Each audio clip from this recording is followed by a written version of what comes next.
The final Monday Night Football slate with $1 million up for grabs, and we're going to tell you beautiful people exactly how to approach it, not now, but right now. Beautiful people in the streets, you fellas, welcome in, and let's break this down starting in salary order. And by the way, there's not that many players in play. The Rams run a pretty tight rotation. The Cardinals in general run a pretty tight rotation, and they're down some bodies. Only one tight end used for the most part there. 2 running backs for the most part there. 3 to 4 at most wide, right? This is a very tight rotation we're seeing here. So let's start up top. Let's start up top with Mr. the Cooper Kupp. And yes, Cooper Kupp, he is $13,000. The other 2 times we saw him on the showdown slate, one time he was $13,000. He paid off. I find Cooper Kupp to be just a fantastic play on this slate. I think that he's a great play. I know he's expensive, but I don't really care. I currently have Cooper Kupp projected for 4 to 5 more points than anybody else, including Kyler Murray, including Matthew Stafford, anybody else, the quarterbacks, anybody else on the slate. He's my highest projected. He's coming in with almost 26 fantasy points. This dude this year, and that would be below his season average. This dude is just nuts, and because of that, he'll be a strong interest of mine early on. The Cardinals secondary is not good, right? Marco Wilson earlier in the year was playing good, and you might be pointing to, but Dallas didn't do anything against them. Look, Dallas, that's more of a Dallas problem, right? That's not a Cooper Kupp problem. Cooper Kupp's done whatever he's wanted against anybody. Dallas has struggled against mediocre to bad defenses all season long, right? That's their problem. That's not, this is a good secondary, but no. No, this Arizona secondary is not good. So Cooper Kupp for me is going to be a yes. Now you get an interesting spot where you have both the quarterbacks, and they are a difference in price of $400, but it's relatively the same. I don't know how you don't take Kyler Murray over Stafford. Now they're both going to be in play. They're both projecting out there outside of Kupp. The only other 2 guys in the slate above 20 fantasy points for me, I have Kyler Murray projecting for more. I have Kyler Murray, including the price point, as the better value. He's an underdog of 4 points in this one, which means that when you're an underdog, there's more likely a chance for you to throw the ball or drop back more, which for Kyler Murray leads to more rushing yards, averaging over 30 rushing yards per game. Over the last month, that has spiked up a little bit more since getting back from the injury. So I think Kyler Murray has a better projection. I think he has a better spot here, averaging 35 attempts and 271 yards per game. His one major concern would be that he has the worst offensive line advantage in the playoffs this weekend, right? His offensive line has been shaky. When Hudson's been in there, it's better, but he has to face Aaron Donald and the number 1 pass rush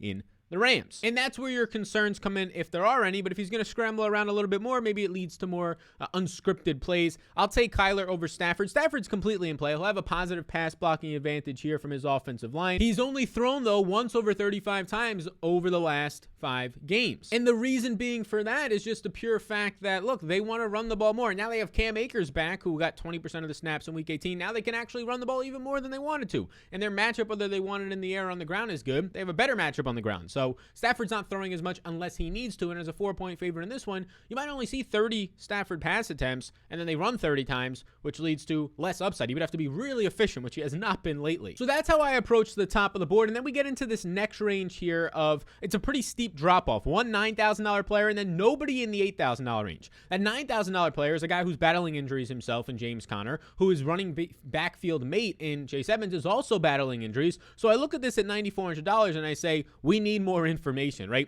If he's the only running back there, expect 20-plus opportunities, expect 20-plus routes run, all the red zone work. If Chase Edmonds is back there, well, Edmonds is going to sneak in there for about a dozen touches, a dozen opportunities or so, which drops down the 20-plus upside for a James Conner, and it drops it down what we've seen earlier in the year to only like a 15 opportunity. So we have to track this. If Chase Edmonds is ruled in, it's going to lead to low ownership on James Conner, making him a solid GPP play. If Chase Edmonds is ruled out, well, then James Conner looks like a slam dunk play, including in the captain spot, and he'll be highly owned. So either way, it's looking like a good play, but just more reliable, obviously, if Chase Edmonds is out. Because of that, though, I do think if you're talking GPPs, you're trying to win the Million Maker, I think Conner becomes a solid play. Projection-wise, he doesn't look good. He looks like the worst projected player, point per dollar-wise, above $7,000. It's just simple as that. But when you factor in the lower ownership, being the lowest owned up there, I think that makes it look a little bit more appealing. And you can see Sony Michel is here for a lot cheaper. More people will definitely go to Sony Michel as a favorite in this one with a better team total. Even with Akers back on a limited basis, he saw 80% of the snaps in 21 opportunities, and he's had 5+ red zone opportunities in each of the last 6 games. Let me say that again. He's had at least 5 red zone touches in each of the last 6 games. 30+ red zone opportunities over the last 6 games is unreal. So yes, Sony Michel is firmly in play. I do think Cam Akers will be factored in more. Now, he only played 20% of the snaps last week. I think you could see Akers see a third of the snaps this week, which would drop Michel lower than he's been over the last month to month and a half since Henderson has been out. So Michel is going to be in play. Michel and Connor basically project out as the same for me. Obviously, Michel comes with the price discount. In GPPs, at probably 15% less ownership, I'm going to personally lean to James Conner for leverage there. Next man up is going to be Christian Kirk, and if you've been following my content a lot, you kind of know my stance on Christian Kirk. Ever since Hopkins got hurt a month ago, they're moving Christian Kirk to the outside more often, and that's a problem for him. He succeeded all throughout college in the slot. His most success in the NFL has been in the slot, and yes, in some 3 wide receiver sets, he stays in the slot, but he's moving to more of his routes on the outside. And not only that, but he's not running those routes deep.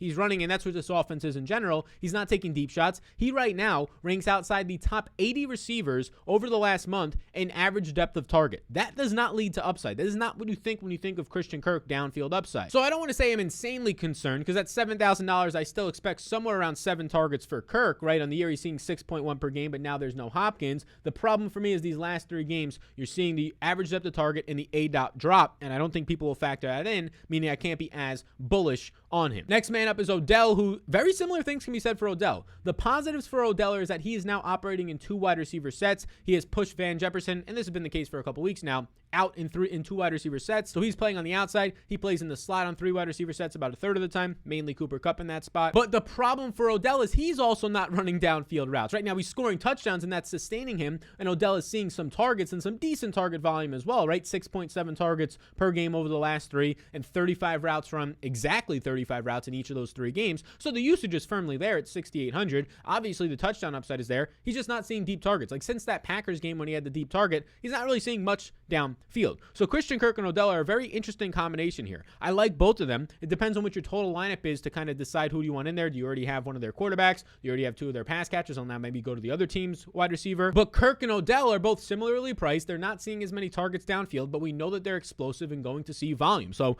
that's a very interesting range for me. Kirk and Odell. Figuring out which one of those guys goes off, and maybe the answer is both, might be difficult. I think you make it easy on yourself by just putting them in as like the last guy in your lineup for how the rest of your lineup looks. Make it make sense. Make the story make sense for how that lineup correlates together. Now, before we keep going and show you the second half and where some of these top end values are to piece this all together, I want to let you know about the sponsors of the program today. And you beautiful people are in luck. The sponsors of the program is prizepicks.com. It's player props. And the player prop that I have for this game is Matthew Stafford. I told you I think they're going to run the ball more, under 270.5 passing yards. And on the opposite side, a little bit of a spoiler alert, I like Cam Akers over 40, or I like Zach Ertz, apologies. I like Zach Ertz over 49.5 receiving yards. Now, here's the beautiful thing. These are my props. You can take these. I have a bunch of props for all the weekend's games right here. You can see. If you want to tail this or take your own props, get more action. It's legal in New York. It's legal in Texas. I'm in Texas. It's legal in sports where sports betting is not, because it's technically fantasy-based, even though it's player props. This is what you do. You get a free $100 bet. Listen up. Tell your friends that you're going to be watching the playoffs with as well. A free $100 if you use the code SAL. PrizePicks.com. Code SAL, S-A-L, my name. You get a free $100 bet upon your first deposit. So check that out down below. The sponsors of the program, the beautiful people at Prize Picks, are hooking you all up. So now we start to get towards this range where we're starting to identify some value. It's hard to like Cam Akers. He won't be owned, by the way. He won't be owned at all. But Cam Akers is my lowest projected player right now, above the $4,000 range. That's including defenses, kickers, including Rondale Moore, who's banged up and not really getting much production. I'm only giving Cam Akers 30 to 35% of the snaps. And at that point, I mean, if he scores a touchdown, he's obviously going to beat my projection. Other than that, though, I think Sony Michel, who has been playing flawlessly, who they've kind of designed the offense around the last 3 to 4 weeks, I think he's still going to lead this backfield. Now, I mentioned I like Zach Ertz over. I love Zach Ertz. He has 10.8 targets per game over his last 4. 10.8 targets per game as a tight end over his last 4. This offense, the air raid offense, was basically made for Zach Ertz, a guy who can't do much after the catch, but can just get open on those little 7 to 10 yard passes. He now has 13, 11, and 15 fantasy points over his last 4 games, not leaving the field on over 90% of the snaps during that time. Look, just expect Zach Ertz to go out there and run 35 routes for you, see somewhere around 10 targets, catch 6 or 7 of those, and probably pile up around 60 to 70 receiving yards. And if he scores a touchdown, Yahtzee, maybe he's even in the captain spot. So I'm very much interested in Zach Ertz. Out of all these guys that we're about to talk about, I think that Zach Ertz might actually be my favorite value. There's a couple other guys who at least stand out a little bit, but one of my favorite values, if not my favorite value on the entire slate. AJ Green is up next. AJ Green has to be in play. Like, he's seeing 6 targets per game. He's ran 35 or more routes in each of the last 5 games. He's not dynamic. He's obviously older. He's not going to blow by anybody for an 80-yard touchdown, but he has the red zone upside, and you're seeing that. 6 red zone targets over his last 5 games. It's a fair price point. Prefer Zach Ertz, but it's a fair price point. Tyler Higbee, another tight end who I have a lot of interest in. He's seeing 6 targets per game this year, but he now has 30-plus routes in 7 straight games. During that time, he also has 90% snaps over that span. Expect 30 routes here. Expect somewhere between 6 to 8 targets. He's getting more red zone volume as of late as well. So I actually like Tyler Higbee. I like both tight ends in this range between Zach Ertz and Higbee. I like both of them. I'd still choose Ertz. AJ Green kind of gets sandwiched in between. Is likely a lower owned guy, but also for me right now, not grading out as good of a value. So that's where the 5K range starts with AJ Green and Higbee. If we go down a little bit, you start to identify the rest of the 5K range. Van Jefferson left the field in 2 wide receiver sets. I mentioned that earlier. His role has been reduced pretty significantly as they're running the ball more and running more 2 tight end sets. His snaps have gone down to 51% and 67% over the last couple of weeks after playing like 80 to 90% of the snaps every week before that. And he's only seen 4 targets per game over his last 4 games. Like, that's not the same as the 6 to 7 with downfield upside. So that's your concern for Van Jefferson. Obviously, he's lightning in a bottle. I don't expect him to be that highly owned, but at this price point, he'll remain in play, but not a priority for me. This next guy would be more of a priority if he plays. $5,000 Chase Edmonds, if he plays, especially if Connor is banged up, is a fantastic play. Now, he's battling multiple injuries. He's been a limited participant in practice all week as of this recording. And if he's active, you saw this earlier in the season. If Chase Edmonds is active, whether they're trailing or leading, and they're expected to be trailing in this game, he sees somewhere around a dozen opportunities, somewhere around a dozen touches, and he catches passes. You're talking 3 to 4 to 5 receptions. At $5,000 flat, if they're going to be trailing in this game in a nice total game, and Chase Edmonds goes out there and sees 4 receptions for 30 yards, right? And he adds another 8 carries on the ground for 30, and you're looking at this point, and he's got 10 to 12 points, and that's not even counting touchdown upside for Chase Edmonds. Yes, I do like that, and I think they held him out for precautionary reasons. So Chase Edmonds is a guy I really like down here for a GBP play. I'm honestly not in on Rondale Moore. He's just a no for me. He's also battling injury. He has not played since week 15. He currently ranks 114th out of wide receivers with a 3.3 average depth to target. Unless this dude catches like multiple touchdown passes, I find it hard to believe he's going to do anything. He'll probably see 2 or 3 end arounds for like 10 yards. And then his 3 to 4 to maybe 5 targets are all going to combine for like 2 yards over the line of scrimmage. And at that point, he's going to have to do a lot after the catch, which he has not really shown to do much so far. So I'm not there. Both kickers are actually strong plays. I think both kickers are in play. Both kickers are really good plays. I don't normally put the kickers as yeses, but in this game, I think both kickers are good. The problem you might see is that these head coaches go for it often. Now, Cliff Kingsbury goes for it less often, so if you wanted to go to a kicker who maybe their coach goes for a field goal instead of going for it on 4th down, I think you're better off going to Matt Prater if you forced me to choose one. I would say Matt Prater, but I mean, Matt Gay has been one of the best scoring kickers on the year. He's been hitting 50-yarders. Sean McVay has not been concerned about first half field goals. Like, he'll go for them if it's like 4th and 4. So both of these guys go for it. I think both are strongly in play. Prater, I think, has a better chance at kicking more field goals only because of the fact that his coach, naturally speaking,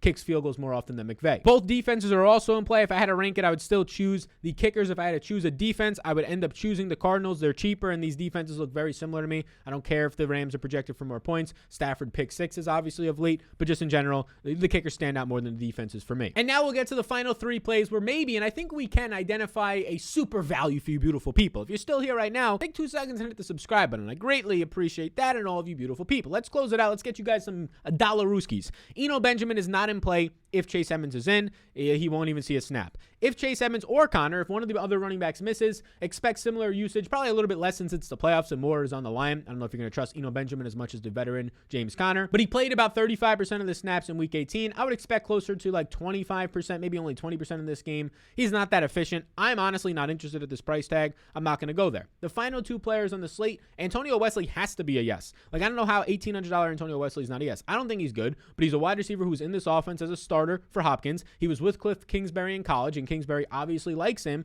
And look, he's running 33 routes per game since Hopkins has been out. That's a lot. That's elite usage. He's seeing over 5 targets per game during that time, and he has 6 red zone targets over his last 4 games, which have resulted in a lot of touchdowns. So Wesley at $1,800, honestly, on this slate, Wesley should probably be around where Rondale Moore's price tag is, around $4,600, and Rondale Moore should be $1,800. So Wesley, strongly in play. Ben Skowronek is the wide receiver 4 for the Rams, who I've mentioned they're using more 2 wide receiver sets, which is hurting Van Jefferson. which means it's definitely hurting Ben Skowronek, who's a bigger bodied receiver. Honestly, wouldn't be shocked if they use him in more jumbo formations. He's playing like 20% of the snaps as of late. Expect probably at most like 6 to 8 routes in a game that matters. I wouldn't be shocked to see 0 routes here. Expect more than likely 0 to 1 targets. So the kickers are better plays than the defenses, in my opinion. Defenses have a little bit more upside, of course, but these kickers score at a high clip. They're great kickers as well. And then Antonio Wesley down low for the values. So there you go. There is the Monday Night Football $1 million to first. Showdown slate will be live before the game starts at 6 p.m. or an hour before the game starts. Basically, we will be live. So be sure to set your reminders here in this channel by hitting the subscribe and notification bell. Thank you for tuning in. Take advantage of the offer and tell whoever you're watching the game with tonight, the people at the bar, the good folks at the bar. Hook them up also with the limited time offer from PrizePicks of a free bet up to $100 on your first deposit if you use the code SAL, S-A-L, that is on prizepicks.com. Thank you for tuning in. I'll see you all when I see you, gang, and I'll see you in the next one.